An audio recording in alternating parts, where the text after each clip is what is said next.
in a nutshell, about the respected chief ministers here on stage. We have 2 very short audio visuals done. The audio visuals, please. A veteran leader, respected by all, Nagaland Chief Minister Nephew Rio is known for his straight talk and community-centric policies. A champion of the Naga cause, CM Rio has been a man at helm of Nagaland politics for over 3 decades. A seasoned politician, Mr. Rio, who is also Nagaland's longest-serving CM, has kept himself in tune with the changing times. CM Rio shares a warm relationship with the masses and is popular among leaders from across the region and nation.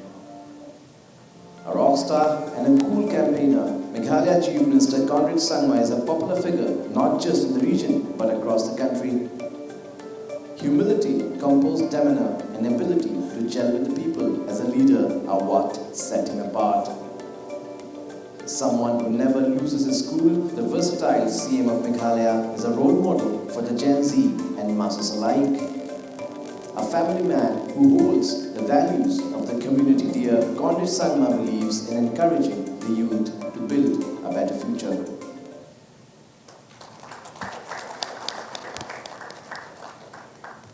May I now request our editor-in-chief, Mr. Wasbir Hussain, to please come up on stage and felicitate the 2 respected chief ministers.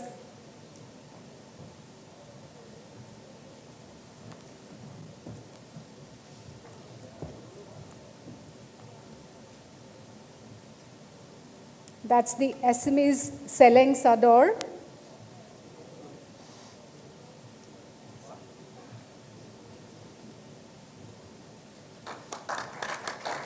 A mark of respect.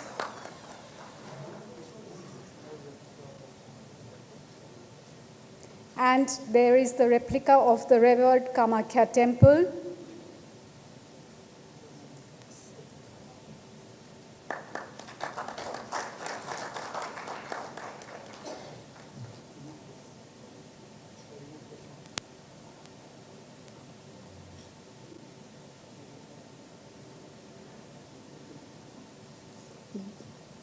There's also a coffee table book on our Prideist group and the many channels that we have, including the leading Assamese news channel News Live and Northeast Live, and also another coffee table book on how Assam beat COVID pandemic under the leadership of Chief Minister Himanta Biswa Sharma. We are honoring both our honorable chief ministers with the Seleng Sador. That's the replica of the Kamakhya temple and the 2 coffee table books, and of course, a bouquet of flowers.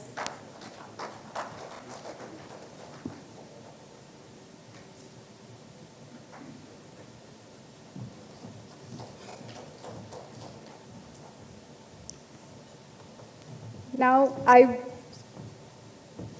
I would like to request you, Wasbir sir, if you would like to address the gathering, say a few words before I hand over the session to you.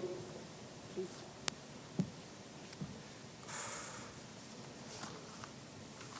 Can I get green?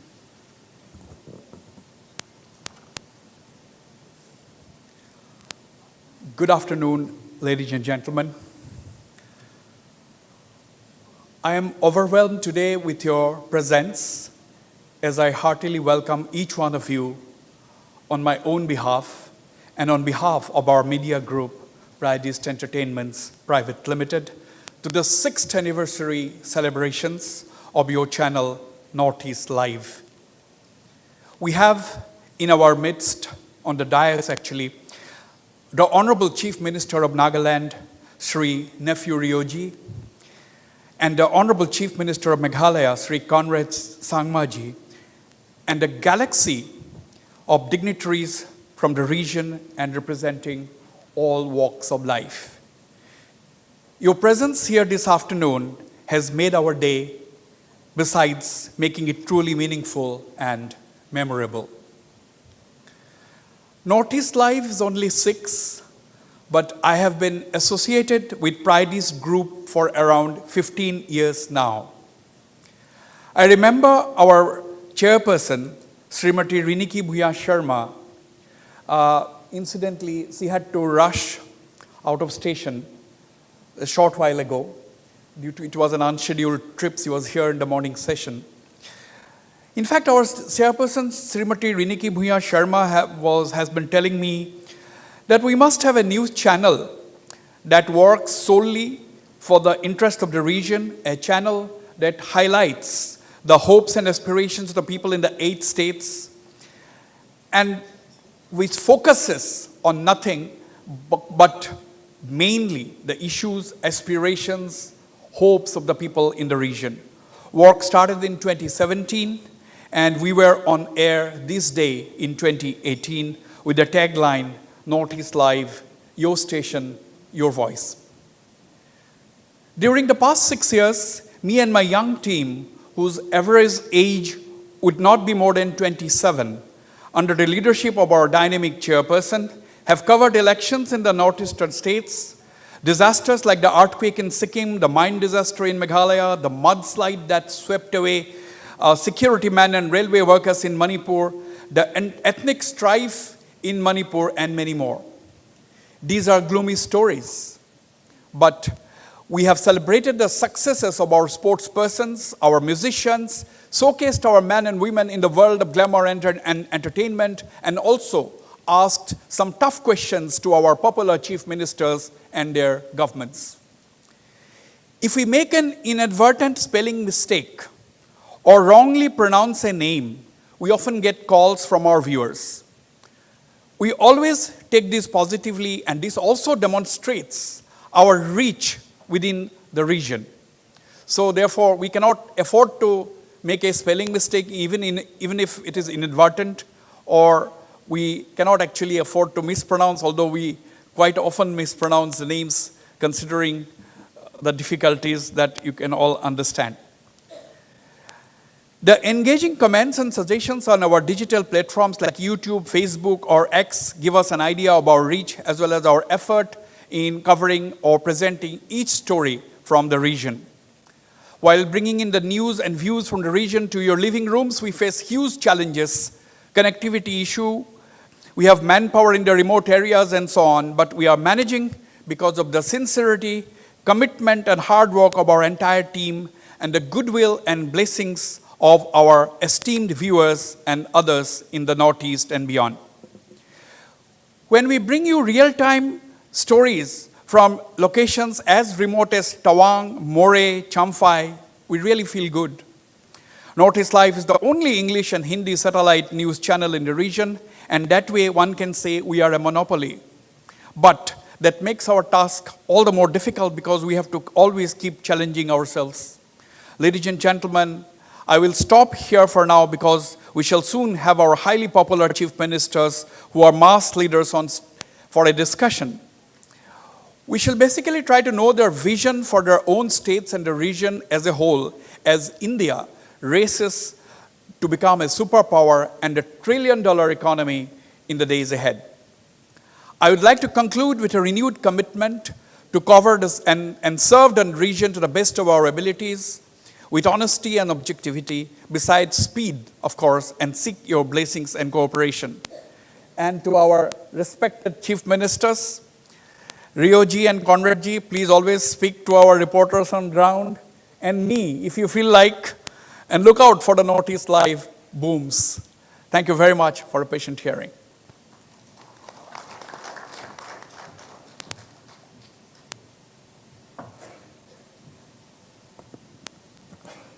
Thank you, Wasbir sir. Before I request Wasbir sir to host the session, I would like to thank our supporting partners, Patanjali Ayurved, X-Tech TMT Bar, Amrit Sem, Awesome Assam, Ratna Kuber, and T-Board India. Thank you all.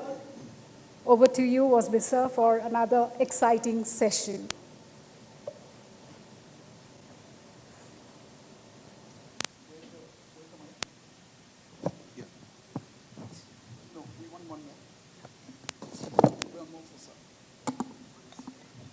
One more. Bring one more. Good afternoon once again, ladies and gentlemen. As we have shown in the audio visual, we have two very popular chief ministers in this session. Mr. Nephew Rio, as we have said, is the longest serving chief minister of Nagaland, and this is his 5th term in the hot seat. And Mr. Conrad Sangma, the dynamic chief minister of Meghalaya. This may be his 2nd term as chief minister, but he has seen it all firsthand since childhood, as his father, the legendary P.A. Sangma, was chief minister, union minister, and Lok Sabha speaker. I would like to sincerely thank Nephew Rio ji and Conrad Sangma ji for being here today, despite your pressing engagements. Let me turn straight to you, Mr. Rio. 5 decades almost, or half a century in politics. What is the biggest lesson that you have learned? And is winning elections everything in politics? Well, thank you for inviting us to this Any Life Conclave. Welcome. And last night we had celebrated the anniversary of 6th year of Any Life. And we cut the cake. I had the privilege of having dinner with our friends and your colleagues. And Chairperson Erika was there. But unfortunately, she left for some urgent works. Well, in political life, it is very strenuous, and to be surviving for even a term or a decade is a long time. But fortunately, by the grace of God, I had been surviving because of not myself, but the love of the people. I dedicate myself and serve them, and I get a support. And there is ups and downs in life, and more so in politics. Well, it is an opportunity to serve the people. And so, with good health, I'm still enjoying the part I'm playing, and will do all out. The only thing that is impacting our state is the Naga issue, unresolved issue. Right. But whatever the case, we have to go forward. And we're struggling, and slowly we're trying to do things what are possible. Absolutely. I'll talk to you in details about the Naga issue. Before that, may I request our producers to please switch off the volume of these 2 TVs in front of me. Rioji, I'm coming to you, Mr. Conrad Sangma. See, I asked you my first question. You have been in 5 decades in politics, when I said starting from your student politics, youth days. Now, where do you see the Northeast in the next 10 years? I'm asking you this question because, India is fast racing forward towards, it's been globally recognized today. Under the leadership of Prime Minister Modi, India has reached new heights globally. So where do you see the Northeast in the next 10 years? Well, Honorable Prime Minister's vision and his commitment towards the Northeast, we understood. Because first he said that look east policy. Now to accelerate, he said act east.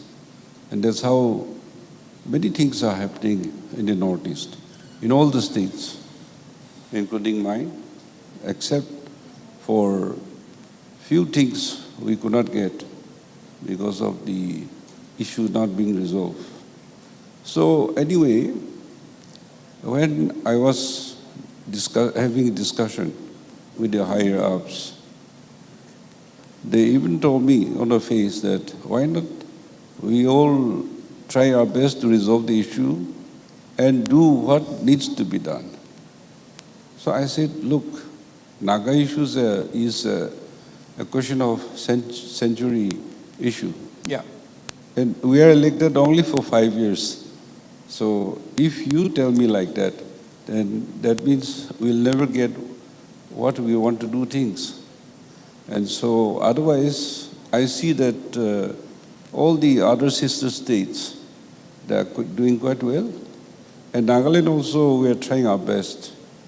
Because when you say Southeast Asia to Southeast Asia and look east, being, you cannot overlook the Northeast. Right. You have to go through the Northeast. And like your channel, Northeast Live, which you are highlighting about the problems, the visions, Yes. and your channel itself is bringing the Northeast together.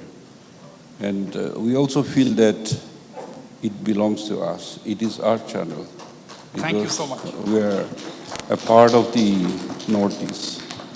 That is a huge compliment coming from a personality of the stature of Mr. Nephew Rio. Before I ask my question, can anybody switch off these two TVs, please? Switch off. Can anybody switch this off? There is echo here. It will affect the live telecast. It goes. Switch it off.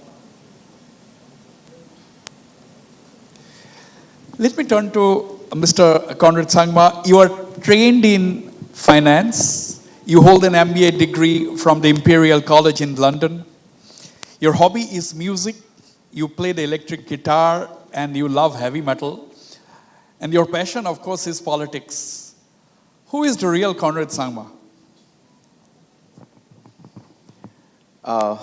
First of all, Wasbir, thank you so much for having invited us here. And on behalf of all of us from our state of Meghalaya, we'd like to congratulate Northeast Live, Thank you. especially the chairperson and all the team for the wonderful work that you've been doing.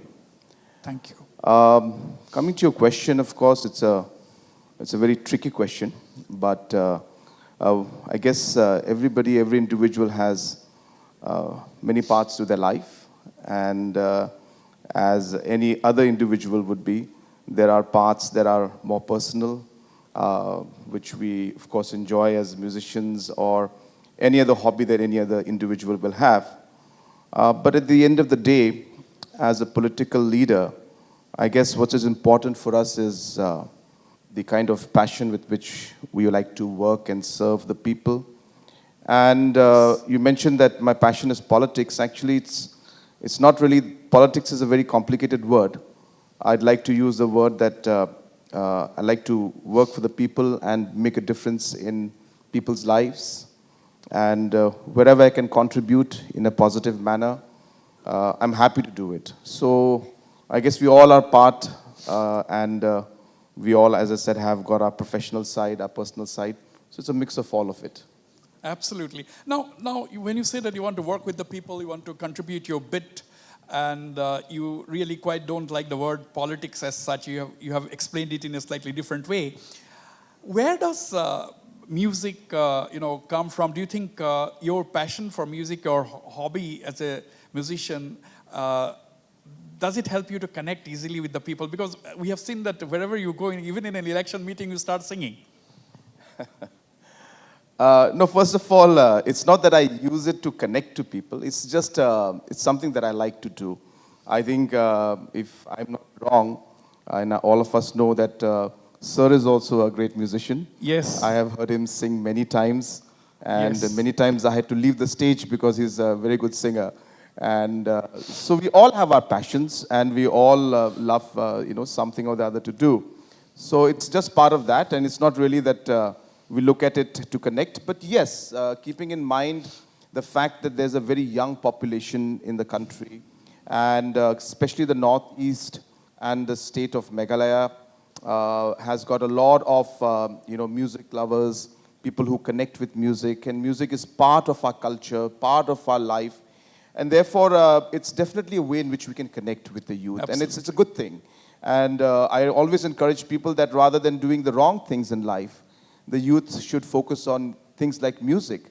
You must be aware that our Honorable Chief Minister of Nagaland had in fact declared music as an industry many Yes. years back. Yes. And I'm following those footsteps and learning from what he has done and ensuring that we push music in our state like never before. So we really are encouraging musicians.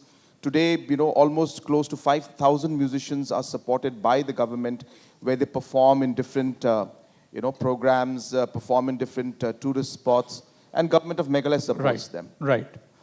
In fact, we were talking with Ryoji last night. You are the only chief minister to have set up a music task force, as Mr. Conrad Sangma said, that you have declared music as an industry. Just the other day, you inaugurated the Asian Music Summit in Kohima. So, music task force, that means the government is supporting musicians. That's quite a unique step. Well, yes.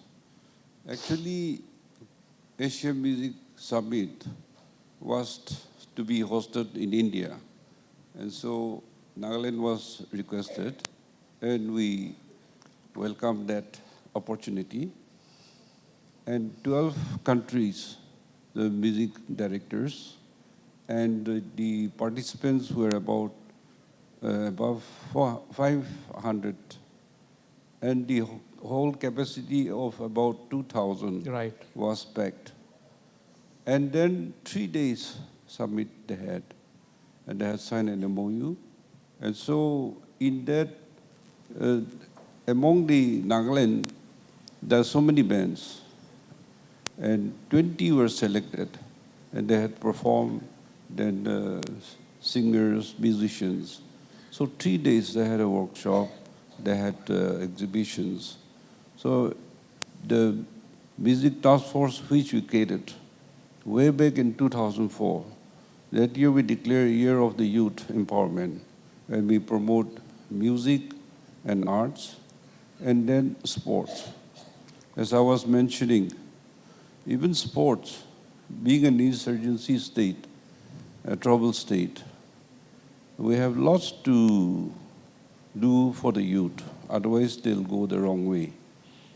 And when I took over Chief Minister in 2003, I was forced to be the president of Indian Olympic Association, Right. being Nagaland Olympic Association.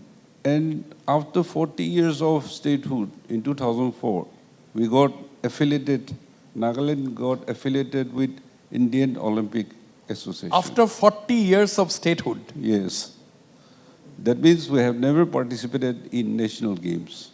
The first game we attended was in Guwahati, and we won 11 medals with gold, silver, and bronze. Right. So that was very encouraging. And so supporting the musicians, sending the talented people abroad also, or in the country also. And today there is huge demand, and there are many local music academies and Absolutely, schools. Yeah. absolutely, absolutely. Mr. Conrad Sangma, everyone can dream. In fact, we just showed a clip several years ago. Dr. APJ Abdul Kalam was on my show. He was talking to me about puras, P-U-R-A-S. Puras is the small localities.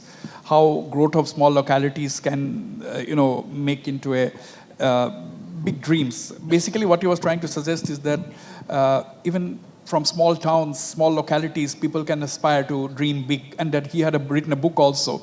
My question to you is, what are the challenges for small states to realize their dreams or achieve their full potential? Why I'm talking about small state means most of the states in the Northeast are relatively small states compared to the rest of the country. How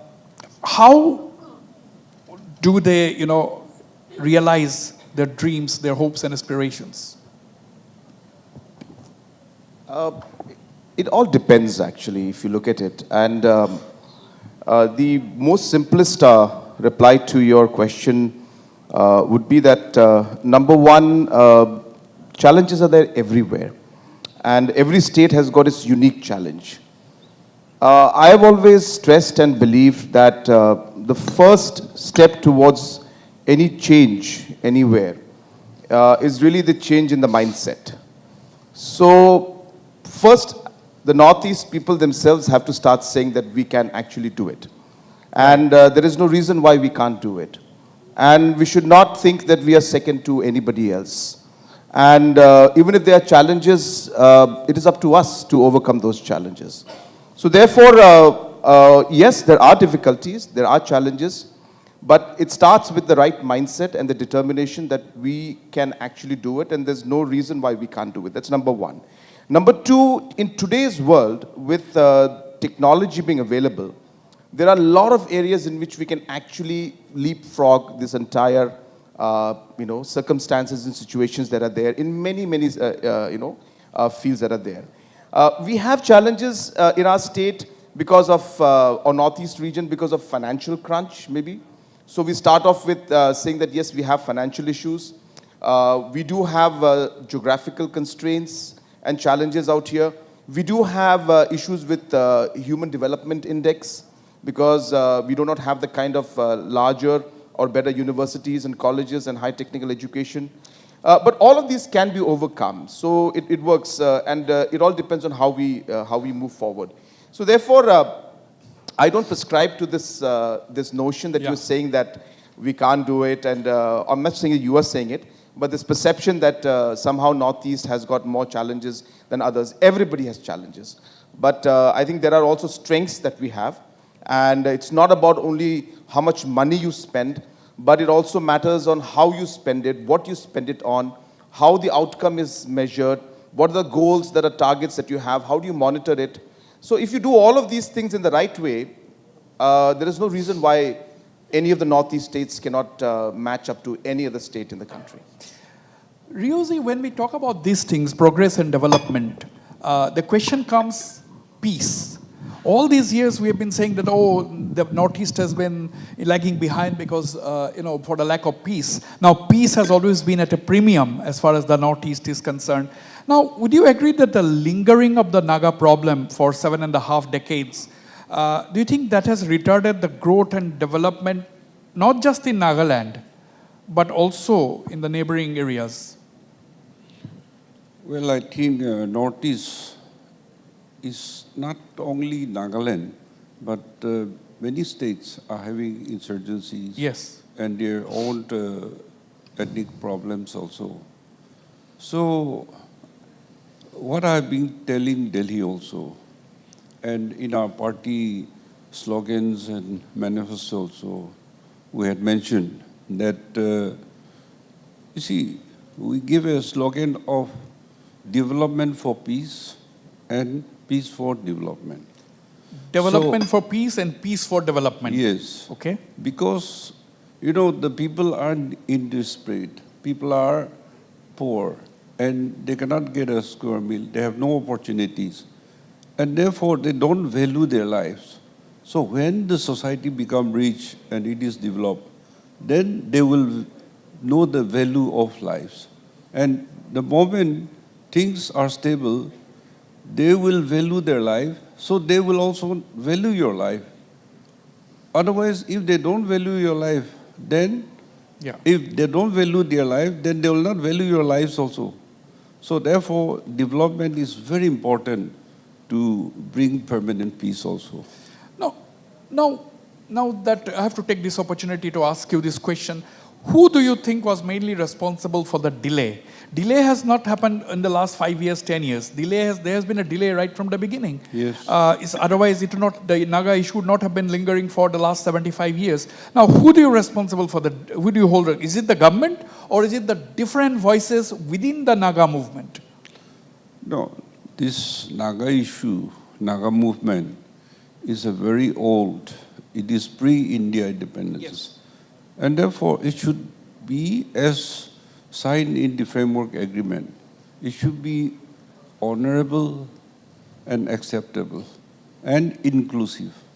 So that means in whatever way it is possible, I think that should be taken, because now the ceasefire and dialogue, the present with the IM is now running into 27th years. So that's a long time. Yeah. And even the NNG groups also, they had signed your agreed position. And they are negotiating, and they have also signed guidelines, a framework where they should work out. So I feel that it is high time both sides should take a decision. Otherwise, in this way, people cannot go forward. That means give and take is not happening. If there would have been give and take, perhaps we would have had a solution. It's obvious. Yeah, it's give and take, because why you are negotiating? And when you look at the framework or agreed position, their writings are very clear that they understood one another, intricacies or the complications. So while appreciating all those things, then coming down to the ground, they are not concluding. So I think I don't want to blame anybody, but people are fed up, they want solution. And you are aware, for that settlement support, Nagaland Assembly having 60 members, were running an oppositionless government. Because Oppositionless government, yes. Yes, all the MLAs in different parties, as independent also, they said they will support the government because they want settlement. And therefore we must run oppositionless government. So the unity of the Naga political groups and the civil societies and the public, one solution. So I think we have to hammer it out sooner or later. Absolutely. Now, Mr. Conrad Sangma, if we look at the history of the region, we find that several of the states in the Northeast emerged after getting bifurcated from Assam. Yet today, we talk of a common Northeast identity. We said Northeast policy, so on and so forth. We want to look at the Northeast as one entity. The government may be at the center, the policy makers. Is it the right approach, according to you? Because we know that, we may be part of the Northeastern region, but we have different voices, we have different issues, we have different problems, we have location-specific issues. Now, is it affecting growth and development, trying to club the entire Northeast as one single entity? This actually happens at every level, to be very, very frank. I studied I got an opportunity to study outside, and you won't believe it, that when we were studying outside, then the Bangladeshi, Pakistani and Indian group used to be together, because it was, the Western against the Asian kind of a group.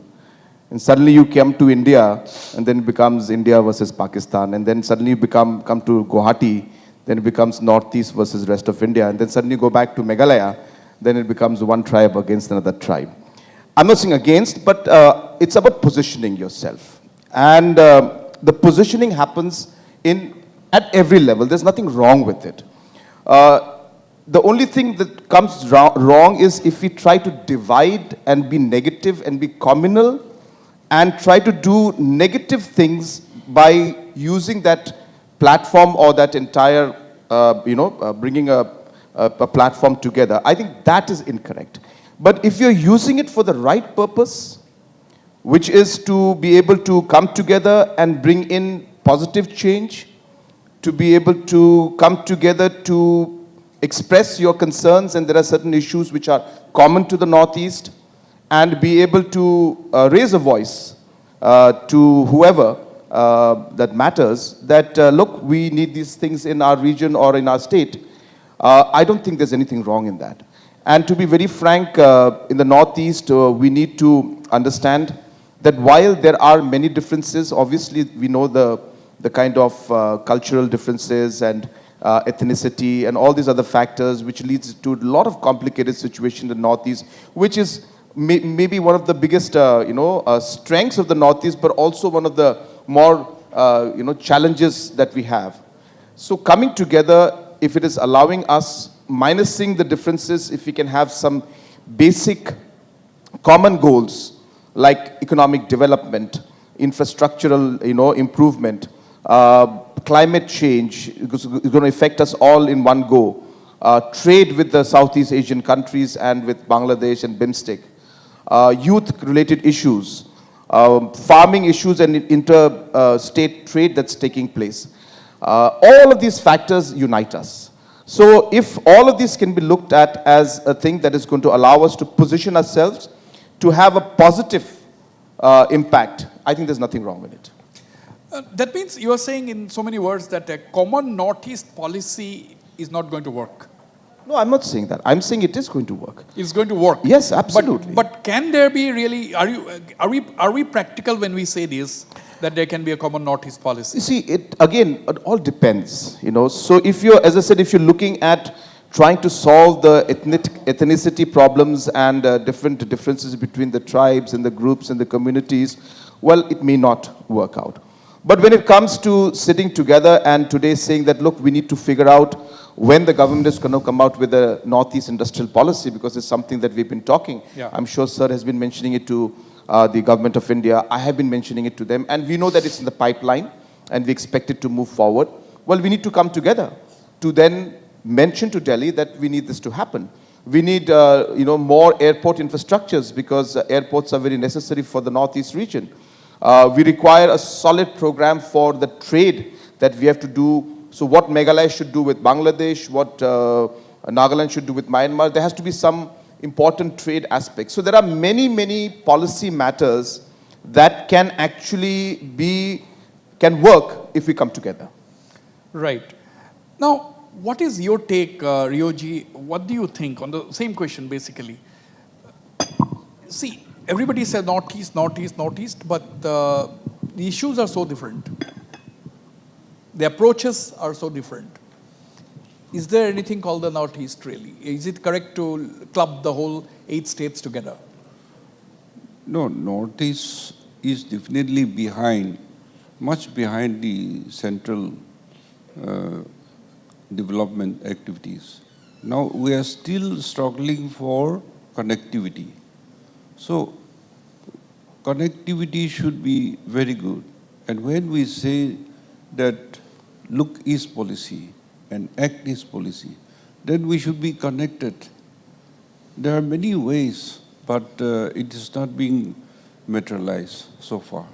We have taken our car relay up to Southeast Asia, and then there is still no activities. And airports or railway link or even roads. There's only one road which goes to Southeast Asia. In that way, how do we function? And our Trans Highway which we had planned. And with the situation in Manipur, our connectivity is choked because nobody can travel in that road anymore. Sir, can I just take 1 second to just... Yeah. I wish he had asked that question to me instead of asking to you, that he said that is there something called Northeast? Yeah. And can we? So I think you should be the last person asking that question, because your channel is called Northeast Live. So if you're asking that question, then, I'm asking that question. That question shouldn't come from you. I'm asking that question because we are covering the northeastern region. We are covering the 8 states. But I'm asking about a policy, whether it is correct to have look at the Northeast as one single entity, one single region, one single block. No, you see Manipur is choking the Connectivity. look is and the connectivity. So we have to find an alternative. And I would say there are options you have to see. And then anyhow we should move forward. We cannot just hold it. Are you talking about the Seatway option? Are we talking about the Bangladesh option? So there are many ways. Your road also, or your England also, or air also, you have to take an alternative route. We cannot just look at one route only. Right. mean, talking about politics, Mr. Conrad Sangma, general question actually. In Meghalaya, this is not, I'm just giving a case study because this is happening in other states as well. We have seen your party, the NPP, and your ally, the BJP, trade charges, accuse each other during elections. You are bitter rivals during elections. The moment the election is over, you are the best of friends and you are part of the coalition. Now my question is, and that is electoral politics. I understand the coalition politics. But what do you expect the people to understand or think about politics as such? Is it politics of convenience? What will be the common people? What will somebody who wants to join politics, a fresh guy with no background in politics? What he or she is to understand from this? First of all, it is important to understand the background with which my political party, we contest elections. We never have a pre-poll alliance. I just wanted to share that because we go to the public with our beliefs and with our, different visions that we have, and we, sell it to the public and tell them that, look, if you vote for our party, this is what we will do. But in a situation where we have a fractured mandate, which we had both times, it's just that my numbers went up the second time. Well, we have to then look at a way in which we are able to form a stable government, a government that will be able to then provide the necessary development. And combining these 2 points together is actually not going to give you the correct picture. You have to look at it the election point of view. You have to look at it at governance and government point of view. As I said, if we had got a full mandate, maybe, well, we would have thought, we would have discussed and see how we went forward. But keeping in mind that we had a fractured mandate, the next responsibility for a political party while forming government is to be able to provide a stable government. And therefore, my message to the youngsters is that, yes, we need to work towards the ideologies and the visions that you believe in and work towards it. But given the circumstances of the complications that Indian politics has, and Northeast especially, we do sometimes have to adjust. No, but why and not? It's not so simple. Right, but why not? But then, while we say that, when we adjust, we should be firm on the principles that we believe, and certain things which we can adjust in policy matters, we adjust. True. But why not pre-poll alliance so that people know exactly that you are allies? Because that's exactly my point. Then this is what I believe. I mean, I'm not speaking for other political parties. The reason why I do that is because I would like to go to the people telling them that, look, we are looking at the indigenous identity. We're looking at the Northeast unity. We're looking at precisely what Northeast Live does. We are also a Northeast Live in the terms of a political party. And that's what we try to do. It's not an easy thing. It's very complicated. It's not black and white. There are so many, factors to it. But precisely, we want to sell and we want to share with people the ideology and the beliefs of the party. Rioji's politics, your thing is slightly different. Temja Nimna Along is sitting here. He belongs to the BJP. He's your cabinet colleague. You have left some seats in advance for the BJP. You are not putting your candidates. So, in a way, that is a pre-poll alliance. Is it correct to understand that? Am I correct? Well, you are not contesting all the 60 seats. Yeah. Because you have left a few seats to the BJP, to your contest, because you have always been allies. Earlier also you have been allies, and this time also you had left seats for them. Yes. So that is slightly different from what Mr. Conrad Sangma approach. It is slightly different. Initially, see, my alliance with BJP starts in 2003, when Vajpayee was then Prime Minister. And since then, I've been in alliance with them. Yeah. And then when their number was reduced or they have no MLAs also, we were working together. Then in 2018, they say that let us have make our alliance stronger and have seat sharing, pre-pool alliance, seat sharing. And that's how 2 terms we have done. And it's so far working well. Right. That is what I was asking. People are clear that the NDPP and the BJP are allies, they are going to the elections, leaving some seats. Don't you think, Mr. Conrad Sangma, that gives clarity to the electorate? There's clarity even in the way we are approaching it. When we are going to the people, we are telling the people that this is what the National People's Party stands for. Yeah. And, that please vote for the party. It's two approaches. I don't see saying that one is right or one is wrong. It really depends on your principles and the way you look at things and the history. But having said that, I'm very, very clear that even from my late father's time, Yeah. we have been working with the NDA. But as I said, I also believe at the same time, while we work with the NDA, and we are partners in the NDA, there is no doubt about that, and we're very clear about that also. But while we say that, we also believe that the identity of a political party also cannot be diluted. The identity and the aspirations of the people cannot be diluted. So therefore, when the election comes, it is the right opportunity for us to be able to project those aspirations of the people and create that identity, and also allow the party to grow also. Yeah. You see, at the end of the day, we would like to see that the National People's Party also would maintain its, base. We are in Nagaland. We have 7 MLAs in Nagaland who are there right now. We have some MLAs in Arunachal Pradesh. We have some MLAs in Manipur. We are working, in fact, I remember I was a very, very small boy at that time. I remember Sir and my late father, Mr. Chamling, sitting in one room, and I think I was going there to serve tea or something, and I just overheard them talk about how we all need to come together to work for the Northeast, identity. I remember those days, and you wouldn't believe that those few moments influenced me so much that till today, that I'm influenced by those words that I heard in that room. I think so it was in the residence, if I'm not wrong, we were having a meeting. And so that's what has been there, and it still is there inside me. That brings me to the question. I know you can answer any question, actually. That's why I'm asking you this. Many people say that you are a product of dynastic politics.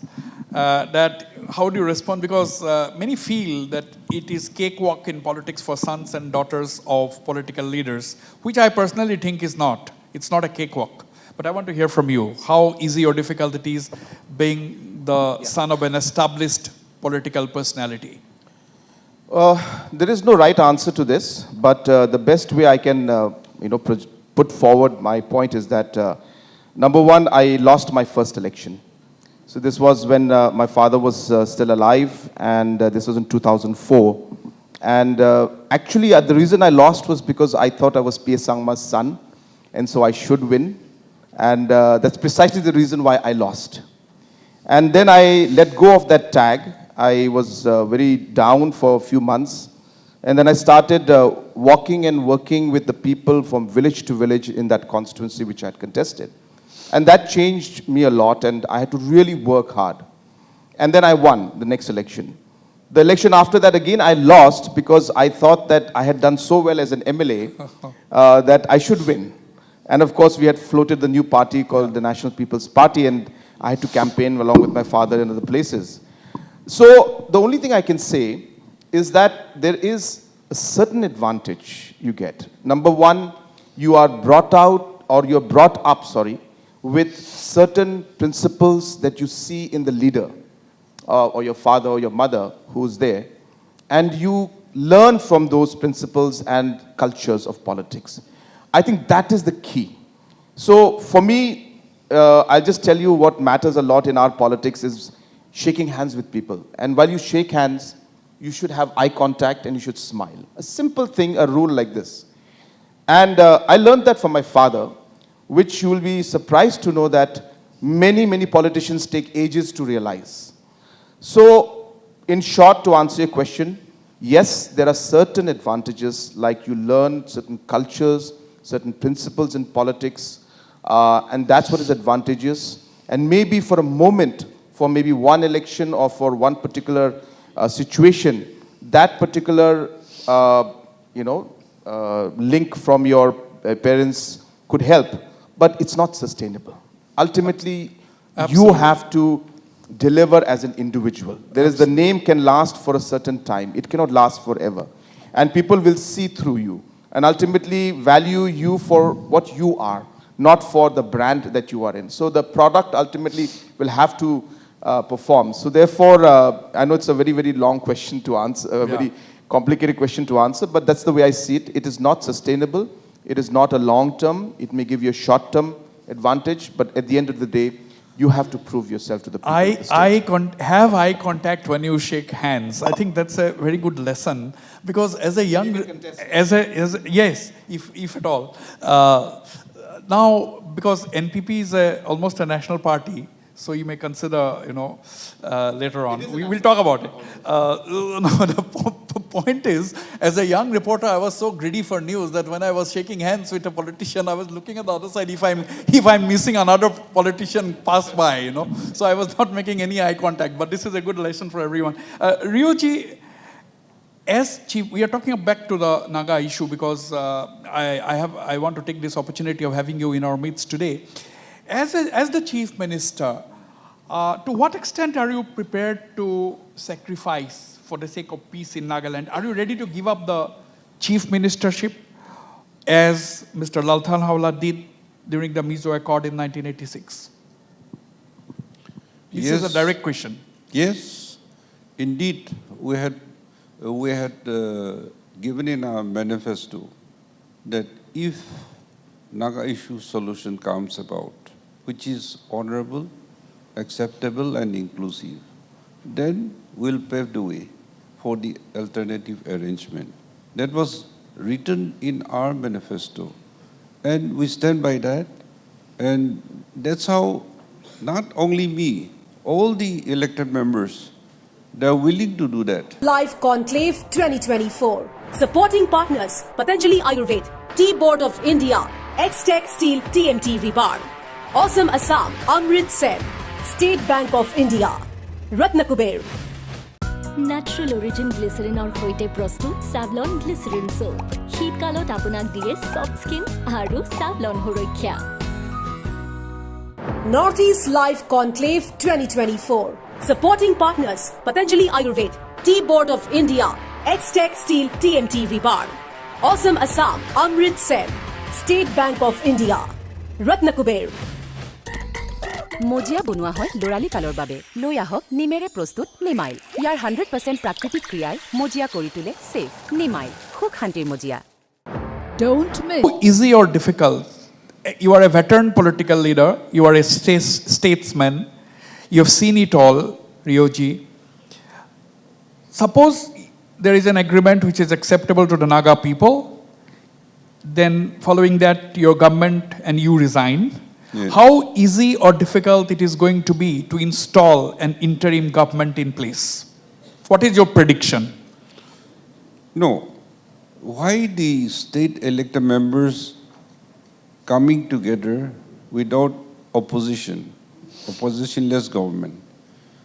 That means that can happen when the Naga political groups and the civil society, the public leaders, if we are unanimous, I said honorable, acceptable and inclusive.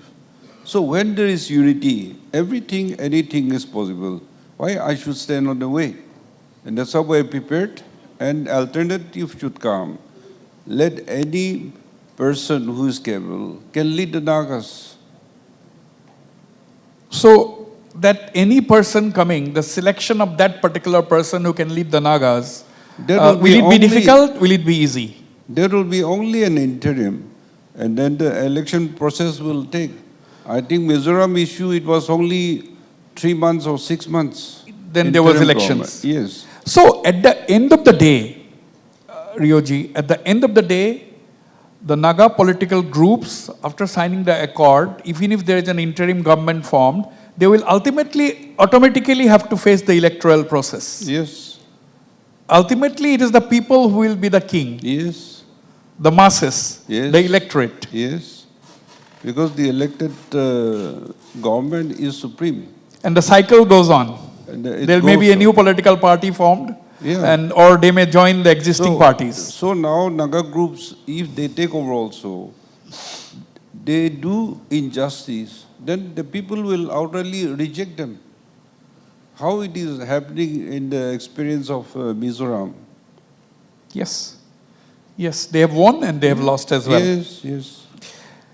Mr. Conrad Sangma, in the Northeast, we have seen chief ministers have to collaborate on various things with each other, as well as they have to compete to get mega projects. This is also in itself a very difficult task. Because if there is an IIM in Shillong, if possible, maybe Assam would have tried to, must have tried at that time to let's have the IIM here. Vice versa, any other state can, how difficult it is. It's a challenging maneuver. It's a normal, kind of a situation that many states, many organizations face. So there's nothing wrong or nothing unique about it. And the way I see it is that it should be looked at as from a positive competitiveness point of view. That we all need to work hard and we all need to improve ourselves and achieve for higher goals. So I think there's nothing wrong in positive competitiveness. Yeah. I've always believed that whatever situation you face, whatever complications that are there, it is only and only if you have a negative thought in your mind, if you are trying to negatively undermine others, if you're trying to be destructive in whatever you're trying to do, that is not a good thing. But in a constructive, positive competitiveness is always healthy for any system, and even in governance it is healthy. And obviously for the Northeast it's a very positive thing, because we all will strive to be better in what we do, and hopefully all will get IIMs, because at the end of the day we wish to work and see that our investment in capital, human capital, which I've been mentioning to you, is something that is very low. Yeah. And therefore Northeast, if it really wants to see that we move forward from where we are today, we need to invest in human capital a lot. So, right. So let's hope that we will have positive competitiveness. Yes, there will be some situations which will become more complicated than others. We'll deal with those situations. Right. I'll not lengthen much. Rioji, where is the Congress in Nagaland today? Why I am asking you this question is that Rahul Gandhi still decided to start his Nyaya Yatra from the Northeast. This Yatra March for Justice from the Northeast. Where is the Congress in Nagaland, for example? No, Congress party definitely, it is there in Nagaland. So it is just that they don't have any MLA in the assembly for consecutive the term. So they are losing ground. But the Yatra of Rajiv Gandhi, Rahul Gandhi, he came and his stoppage, he wanted to host the relay and other things in the town. So we advised that it will be embarrassing if things doesn't work out. And therefore, he stopped in the entrance in a big villages, and then they welcome him. You know, Nagas like to welcome people and talk to new faces and these celebrities. So they give him a very good welcome. And he went to the Indira Gandhi Stadium where the sports activities was going on. So he had a good time, and he went to Assam. And I'm happy that we have no issue with them, and they have no issue with us. So you were not at all concerned, or you were not at all bothered about his yatra, and you didn't take it as a threat at all. There was no threat to the NDPP or the BJP in Nagaland. No, nothing. It doesn't matter much. Now, pressure groups, Mr. Conrad Sangma. Northeast has any number of pressure groups. What has been your experience in the pressure groups? Do you look at them as watchdogs, or do you look at them as groups? Of course, I'm not generalizing. Or do you generally look at them as groups which are out to pull things back? Because you are unable to extend a railway line to Meghalaya because of pressure groups. I always look at any organization or any group's intent. And that is the only way to really judge what is it that they're trying to do. And at the end of the day, if their intent is for the larger good, then we are happy to engage. And I have always followed the principle of engaging with everybody, simply because everybody is a part of the system, a part of society. And hence, everybody has, in a way, a right to express their concerns. So I have followed the process of engagement over trying to use, say, force to try to neutralize or try to, remove anybody, or remove in the sense that, to kind of suppress them. I don't think that's a policy that can really work, especially in smaller states like ours, where the communities are very important to us, society is very important to us.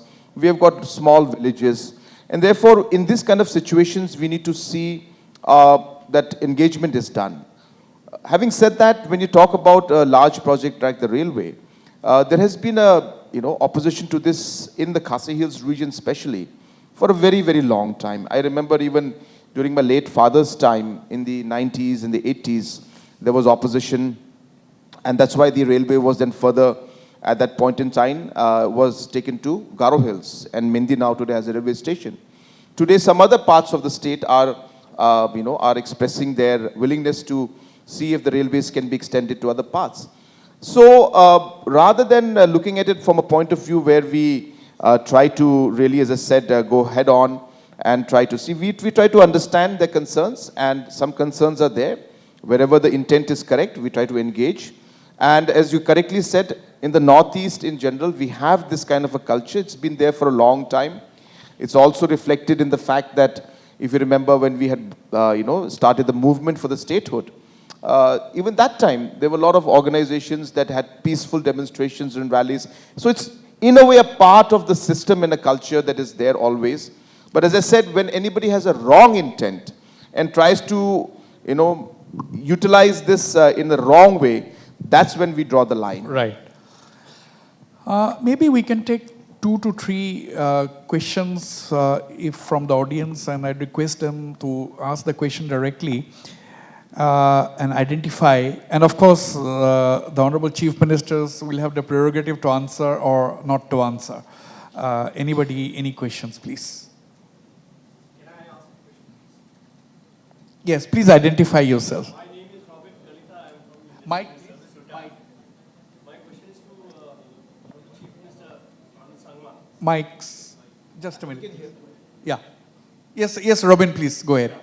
No, it's a very simple question because the last part was done only for the railways. And since I belong to the railways and I was an NFN for 20 years, we tried our best when the line across to Meghalaya, because the railway line to Meghalaya, because that would be the most, perhaps at that point of time, that would have been the most important development taking place in Meghalaya. Somehow it didn't happen. My question is very simple. What is in your mind, in how many years can we see the railway line through to Shillong? Because there was, at one point of time, there was a promise from the government of India that we will take all the state capitals on the railway map, and didn't happen in Meghalaya, which was the first in priority, in fact, that time. Yeah, a couple of things. Number one, when you say that it would be the most important development, it's not necessarily one has to see that it is the only way to move forward economically. Yes, it's a very big thing. I don't disagree with that. But while we look at the railways, the main concerns that the people of the state have is regarding any kind of illegal immigration and infiltration in the state, which would affect the demography of the state. Now, this is a concern that is being raised everywhere in the country today. So it's not just Meghalaya that's raising this concern. Everybody, anywhere you go, identity is a very important thing. Today in the US, people talk about identity, even a developed nation like that. So therefore, there's nothing wrong in raising this concern. Number two is that people are simply putting this point forward, that let there be some more policy mechanisms which will allow us to be able to kind of, in a way, check and just monitor the movement. And that is where, like states like Nagaland and Arunachal, the ILP was proposed, and it is there right now. So there's a huge demand from the organizations that these things should be there. Now, my take on this whole thing is that it's not necessary that it has to be an ILP. We have, of course, passed a resolution in the House when we had some concerns and issues when the CAA was raised. But my point is that, look, we can have any mechanism, but there should be a mechanism, and this is what I have been able to speak to the organizations and a large part of society, and we have got more or less a kind of a, not a consensus, but at least some kind of a informal understanding agreement that yes, if there is a strong mechanism which we can all agree to, we would be okay with the railways coming in. We've also divided the railway aspect into two. One is passenger and one is goods train, because goods is something that we also need to move forward with, because that's really where the economic activity is going to be really affected a lot. So keeping, as I said, the entire dynamics of the cultural aspect, the concerns of the people, the overall history, as I said, of how our state has come to be, our land holding, the way that our land holding rights are, the community-based system that we have, and obviously the need for railway, we need to carry the people along. And I've been very clear that I'm in the process of doing that. I've been engaging with Government of India in terms of trying to work out if there are alternative mechanisms which could be acceptable to Government of India as well as to state. And we are in the process of engaging right now. It would not be appropriate for me to put a time frame to it, but obviously as a state government, if not passenger, I am very keen to see that the goods train is something that we are really, really keen to think. And even if it doesn't come all the way up, at least to certain parts or certain extent, where we can come into the Ribhoi district, just so that the economic activity could grow. So that's really what we're looking at. And we hope that we'll be able to resolve this, but it is a complicated issue. Shamkanu Mahanto. Namaskar, my name is Shamkanu Mahanto. I'm an entrepreneur. I've got two questions to both of them whom I know well.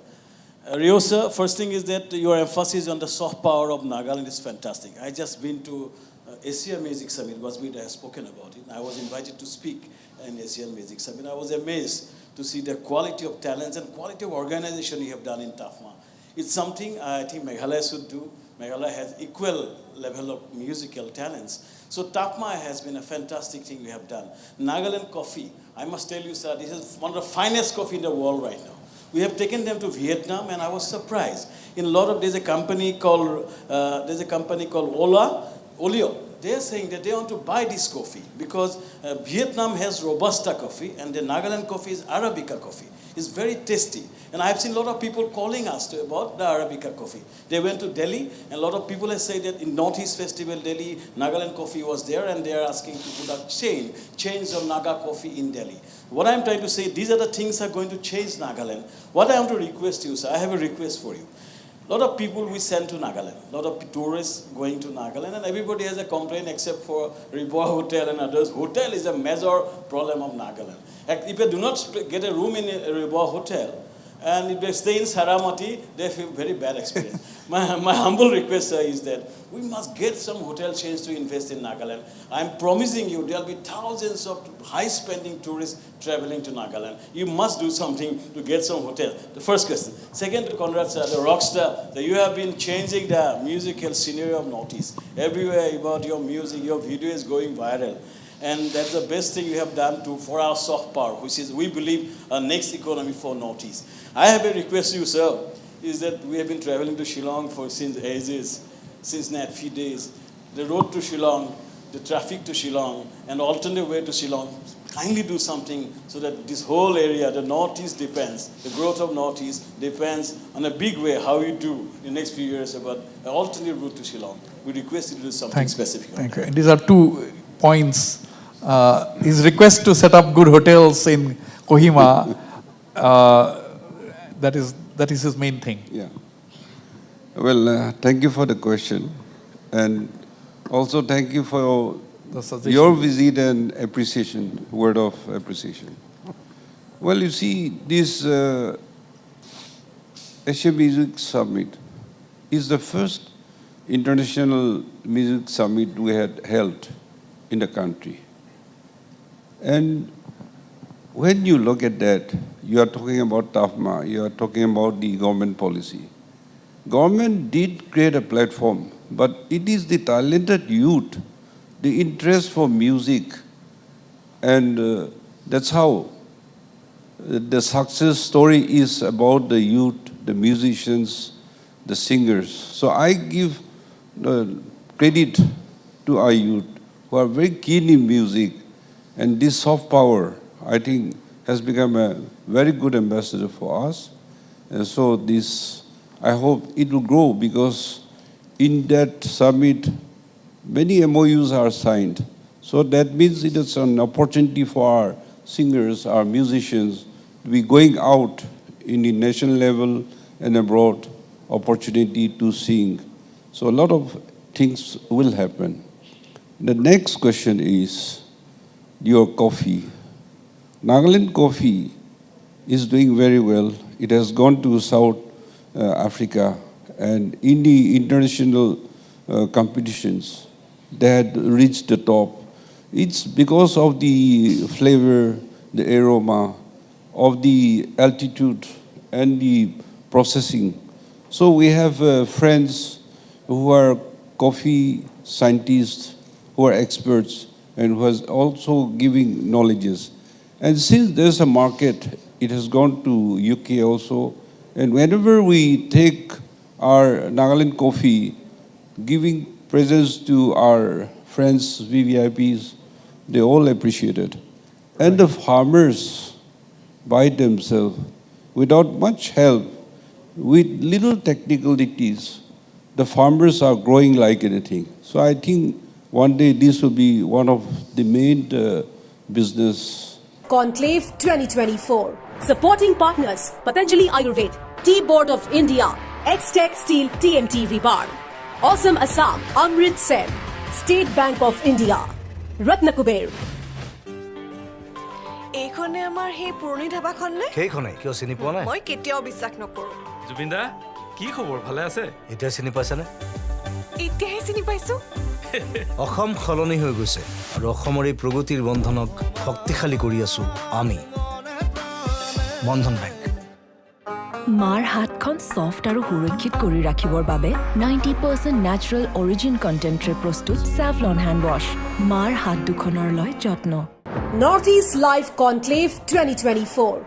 Supporting partners Patanjali Ayurved, Tea Board of India, X-Tech Steel TMT Rebar, Awesome Assam, Amrit Sen, State Bank of India, Ratnakuber.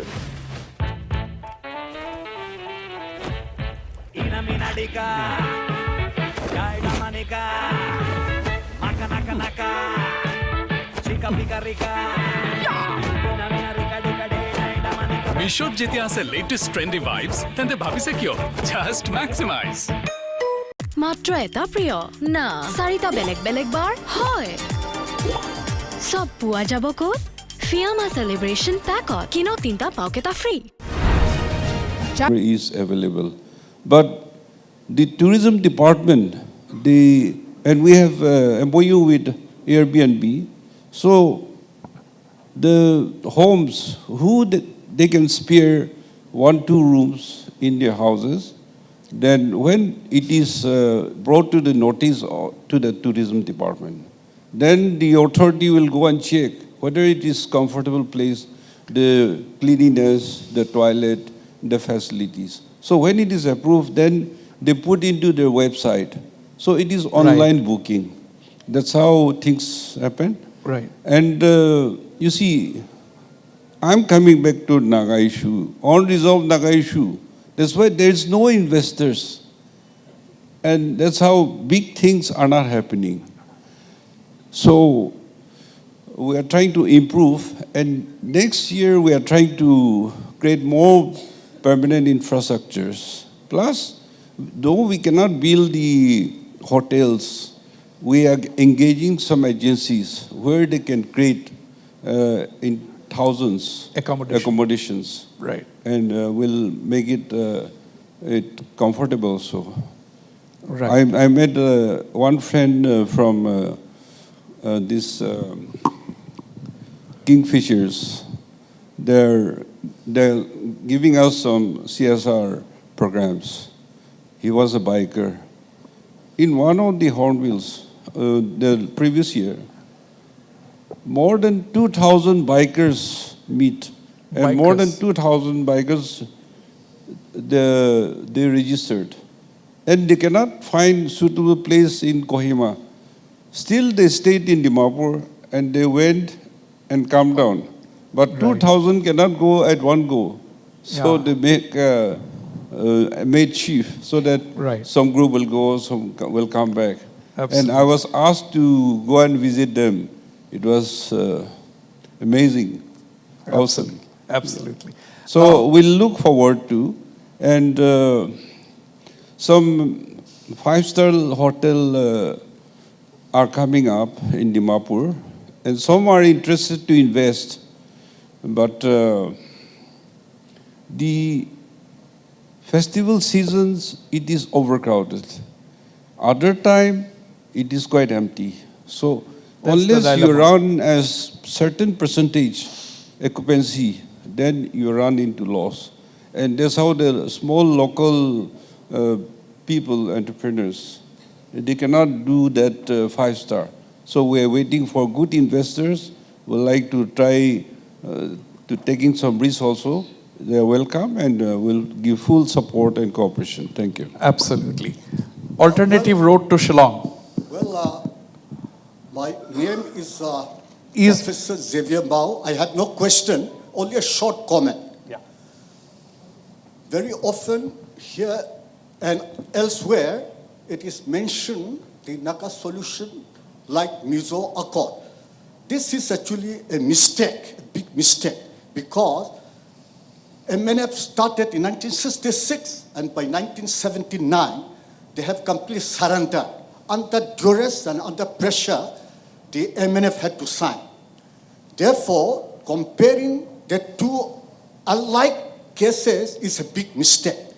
But the two negotiators, the Government of India and the Indonesian IM and the other Naga politic group, from their extreme rigid stand, both have to come together, and in that respect, Wasbir has given the clue that it has to be give and take. And the rigid stand from the Government of India is, at the back of their mind, Akhanda Bharat. From this, they do not want to budge much. And from the NSN IM side, completely separate constitution, completely separate flag. I think that is where the two cannot meet together. So to come together, symbolic flag flying together, both the Government of India and the Naga, there is nothing wrong, and the heaven will not fall at all. That is number one solution. Secondly, constitution, well, in the constitution, what kind of autonomy that will be there? Perhaps.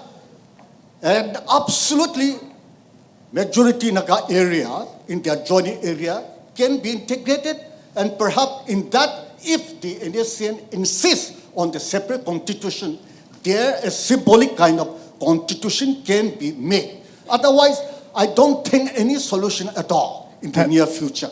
Thank you. And if by chance, after a couple of decades, China comes to the most powerful superpower, perhaps situation may be even worse. That I can foresee. Thank you. Doomsday scenario prediction by you, Professor. Thank you so much. Professor Mao. Can I speak something, sir? No, if it is a question, then yes. No, something simple. Sir, it is all for politician. It is a general thing. Like, sir, all of you are swimmers. You are swimming in a pond. You have to, when you're swimming, you're drinking water also. And we are the masters. We should get what, when you swim, something you're getting, we should also get something. At least 80% if we get also. That will be amazing for all the country. And Thank you. plus, sir, Thank you. one more thing, the pressure should not come from our side also. Like, we cannot blame only the politicians. Our public also should be, like our masses should also be alert. They should learn to put pressure. I'll tell you an instance, sir. A short story. when I was posted in Bongaigaon, I had seen a stadium, sir, a huge structure. And then when I pass by that, I get some very sadness, na? Such a huge structure. Then I asked the people, local people, why this stadium, since when it's lying like this? They said 6 years. Oh my God. And only drunkards inside, gambling. But then immediately what I reacted, sir, Yeah. I just wrote a letter to the editorial. And the MLAs, you know, they swung into action the same night. And within 3 months, they have completed. As per my son. So that is we have to be the one that to is talk also. people's awareness. Yes, Thank you sir. so much. Thank you so much, sir. ma'am. Thank you very much. I think we have spent enough time with the honorable CMs. Now, finally, I want to ask the same question to both our chief ministers here. First of all, Rioji, what is the future of the Northeast? Well, you put a question to Conrad. The Northeast, we see from Delhi, they see us as one. And that's how they created the small state together as Northeast Council. And we get some help from there. And also, in political angle also, they take us as one area. Therefore, in between us, we can do big projects jointly that some formula can be worked out, because we cannot face the Southeast Asia business activities on your own. You need one another. And we should have positive attitude, we should have that way forward. And we cannot compete among ourselves. We should complement one another instead. So I hope we have future together, and then we should not be a liability. Northeast is rich. I call my state as a rich state. Rich but remain poor. Yeah. Because of unexploited, very rich resources. But still be poor. Oil, be minerals. We have huge deposit, and it is not been allowed to explore and exploit. By the people? No, by the community groups. political process. Political process. Otherwise, community, the general public, they are very keen how they should live in their poverty. They would like to grow because their children has grown to be international citizens, and the country back home is still in a very bad shape. So I think northeastern state should really work together. Absolutely. Absolutely, Mr. Yo. Mr. Conrad Sangma, you know, we don't have a mega city in the Northeast yet. We have the Bhutanese Consul General with us sitting here. Now, Bhutan is coming up with a mega city in Gelepu, which they call it the Mindfulness City. The area which His Majesty the King has said that this will be an area which will be larger than Singapore. He has his plans ready. Everything has been laid out. He has approached the Indian Prime Minister. He has approached the business tycoons in the country. He had already met. There's a huge investment promise which have been given by these top industrial houses. Now, the terrain is the same. The railway line connectivity which they're getting to that mega city is from Kokrajhar to Gelepu, which is 57 kilometers. The place is just 30 kilometers from Chirang. It is 5.5 hours drive from Guwahati. Why do you think Northeast has not been able to come up with just a plan? Because you decided to set up a casino, and there was a huge uproar in Meghalaya. You had to give up the idea.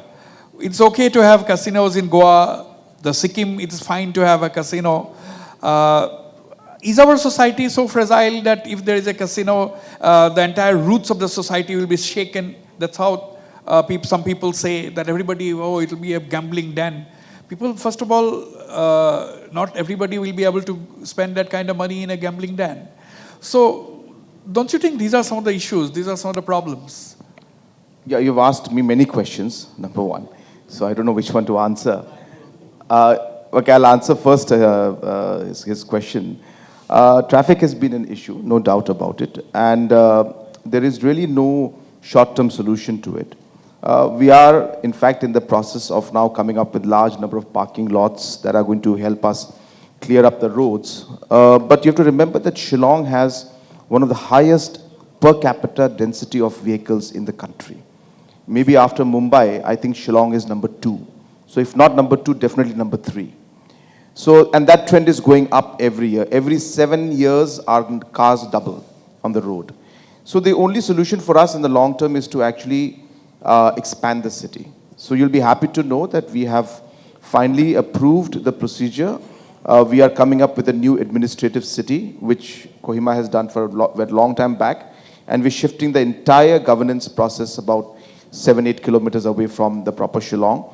And then use the current existing lands of the government to then expand the roads and create green space, parking spaces, and expansion. So I hope that that would be a much more longer term solution. And within the existing Shillong city, we have also tried to do smart kind of mapping of ways in which we can create walkways for the people, because Shillong is a city which is walkable. So even if you actually wish to walk, you can actually reach faster than maybe the car.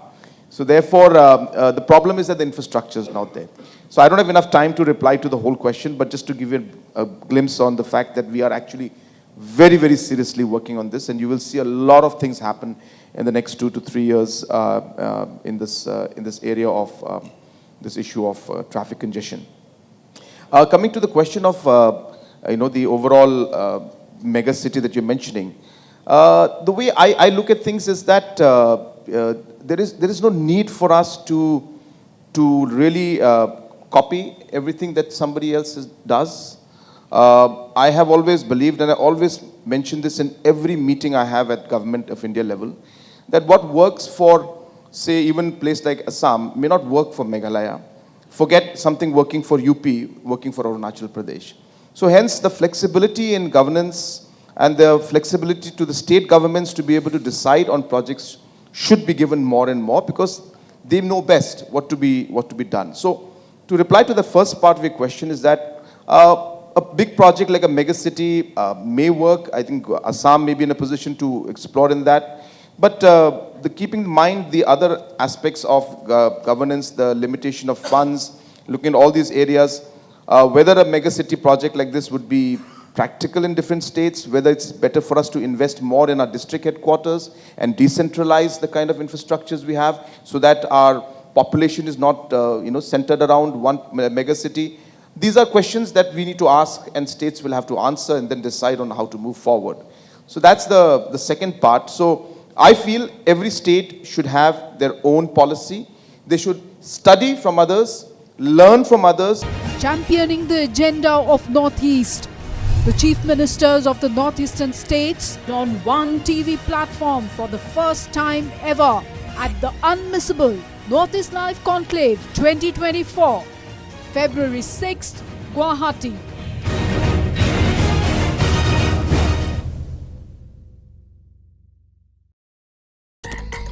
মজিয়া বনোৱা হয় লৰালি কালৰ বাবে লৈ আহক নিমেৰে প্ৰস্তুত নিমাইল ইয়াৰ 100% প্ৰাকৃতিক ক্ৰিয়াই মজিয়া কৰি তোলে সেফ নিমাইল খুব শান্তিৰ মজিয়া প্ৰথম পিম্পল তেন্তে কি কৈছে তোমাৰ ইনফ্লুয়েন্সাৰ বহুত কিবা কিবি কিন্তু মোৰ ওজি অৰিজিনাল ইনফ্লুয়েন্সাৰ তুমি হেনা সেই কাৰণে এইটো মোৰ ওজি এডভাইস ইয়াত আছে 100% ন্যাচুৰেলি ডিৰাইভড নিম ই হোল সোপ ফ্ৰী আৰু প্যাৰাবেন ফ্ৰী পিম্পলছ আঁতৰাই স্কিন কৰি তোলে healthy Himalaya purifying neem face wash পিম্পলৰ original solution Northeast Live Conclave 2024.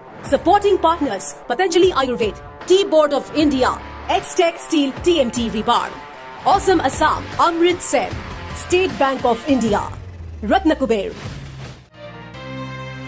আপোনাৰ নিমখৰ কোৱালিটি কম্প্ৰমাইজড হৈছে আপোনাৰ নিমখত যদি লেতেৰা আৰু লদা দেখা পায় ভাল কোৱালিটিৰ নিমখৰ বাবে ট্ৰাই কৰক আশীৰ্বাদ নিমখ ই দুটা পদক্ষেপত পৰিষ্কাৰ কৰে ময়শ্চাৰ লক কৰি পেক কৰা হয় যাতে আপুনি লাভ কৰে ক্লিন এণ্ড ফ্ৰী ফ্লোয়িং নিমখ অলপ টকাৰ বাবে কম্প্ৰমাইজ কিয় লৈ আনক আশীৰ্বাদ নিমখ নেচাৰেল অৰিজিন গ্লিচাৰিনৰ সৈতে প্ৰস্তুত স্যাভলন গ্লিচাৰিন সোপ শীতকালত আপোনাক দিয়ে সফ্ট স্কিন আৰু স্যাভলন সুৰক্ষা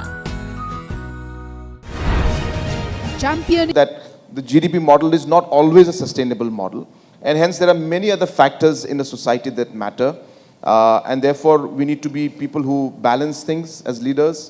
We need to be looking at sustainable models in the long run, and we need to see why there are European nations which are very big, Asian nations which are very big today have 0% economic growth, and yet they are sustaining and they are fine because that's how it is. Because at the end of the day, the quality of life is what matters. So I guess we to need balance of all these things is important in decision making.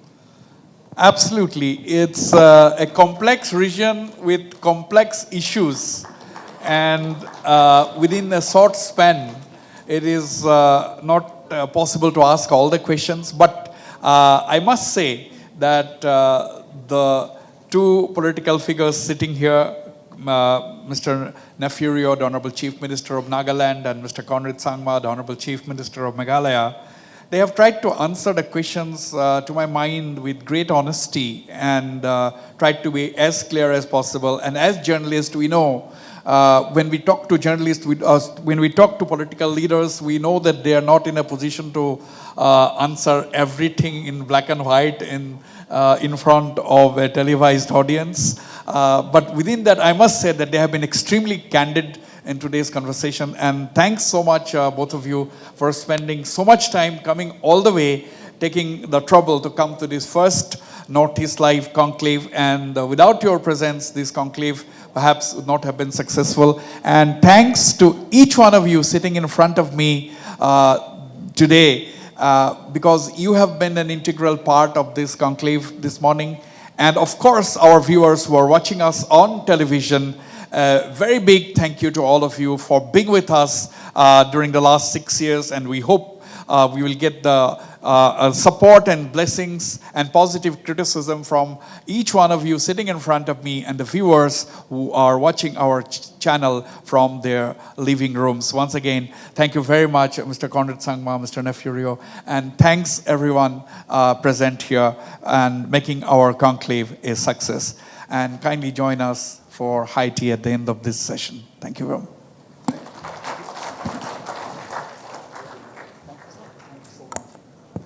Thank you, gentlemen. Thank you, ladies and gentlemen present here.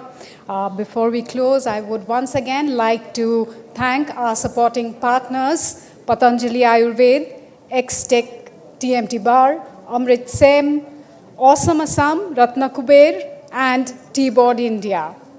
Thank you all. Have a pleasant evening, all of you.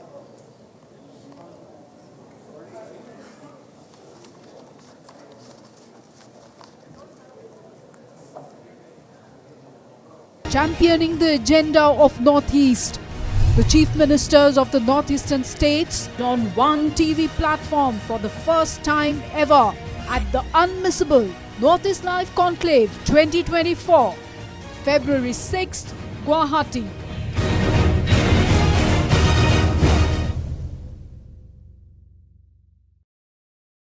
Natural origin গ্লিচাৰিনৰ সৈতে প্ৰস্তুত Savlon glycerine soap শীতকালত আপোনাক দিয়ে soft skin আৰু Savlon সুৰক্ষা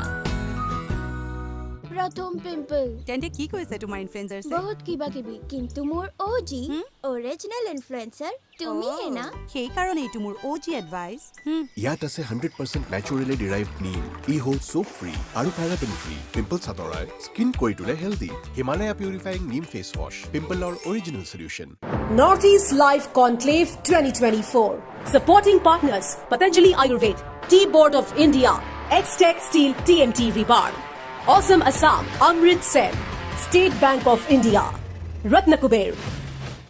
Don't miss the gutsy, witty, one of social media's most loved politicians.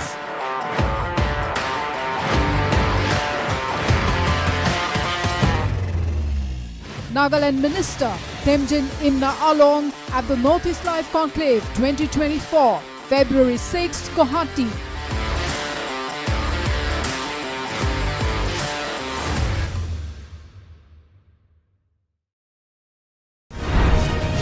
championing the agenda of Northeast. The Chief Ministers of the Northeastern states on one TV platform for the first time ever at the unmissable Northeast Live Conclave 2024, February 6th, Guwahati.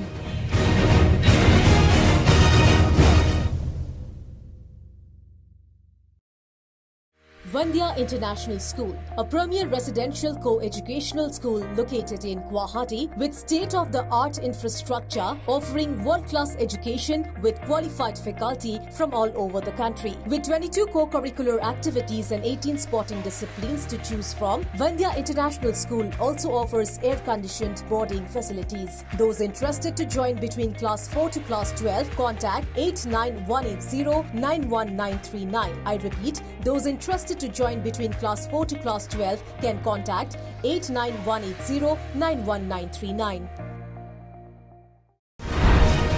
Championing the agenda of Northeast. The Chief Ministers of the Northeastern states on one TV platform for the first time ever at the unmissable Northeast Live Conclave 2024, February 6th, Guwahati.